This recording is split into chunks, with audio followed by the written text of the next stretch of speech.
Before I went to China, I didn't have any preconceived notions of what China was. I lived in New York for a very long time and got to know China through food. I became a very big fan of Sichuan food, spicy food. In New York, there's a lot of very good Chinese restaurants, and really only knew China in that way. I got an opportunity while I was in law school to travel to China to study at Peking University to learn the Chinese legal system. Once I arrived in China, I didn't really know what to expect. Everybody says there's a lot of people, it's very different than the United States. And I think that's true in some ways, but I think we're much more similar than different. When I got to the law school, it was an incredible time. Met a lot of great people, had a lot of great experiences, worked in a law firm in Beijing, and learned the Chinese legal system as much as one can do in a short period of time. And really, I learned more about the U.S. law system studying in China than I maybe did in the U.S. because it's interesting to see the differences between the countries. And really, I think the only way you can do that is by going to the country, meeting the people, living those experiences. It's very difficult to do that through a textbook.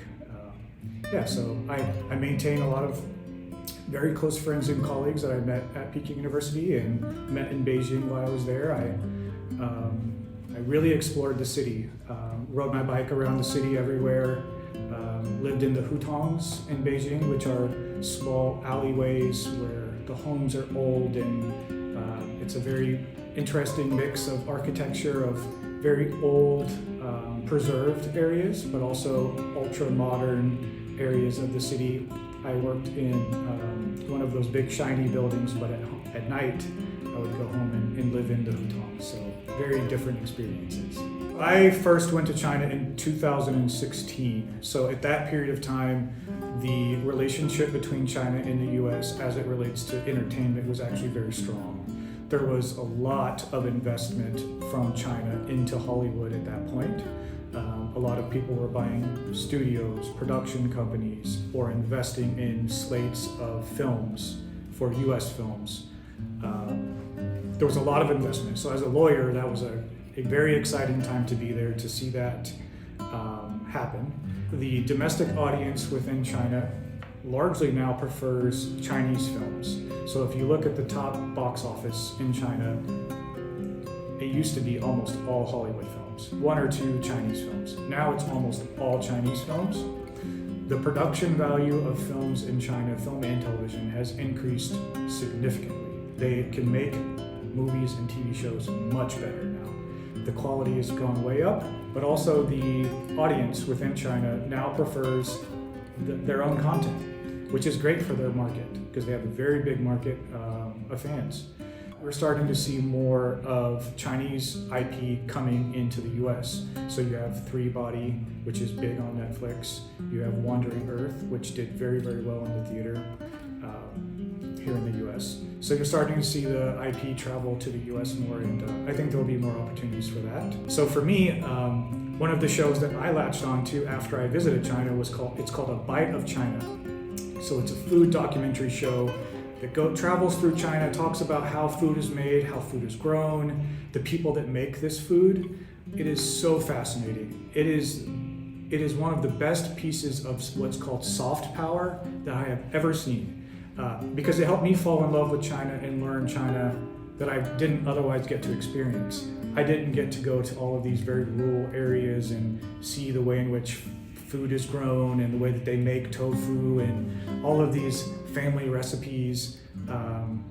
So that for me was that's one way, I guess, of content that can still travel. It's very compelling content. I think the US still makes content for China. They still consider China a very relevant market, especially for big commercial films. You always look and think about a Chinese audience before you make a film, greenlight a film.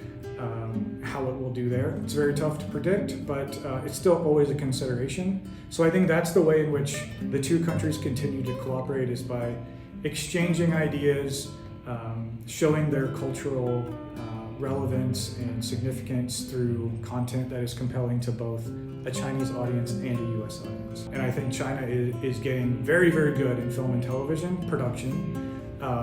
But yeah, it's beyond commercial success to measure the success of a project. But at the end of the day, you need people to financially support these things so they can get made. So in Hollywood, it's very difficult to make a big film if it doesn't perform well. You make too many of those, you don't make any more.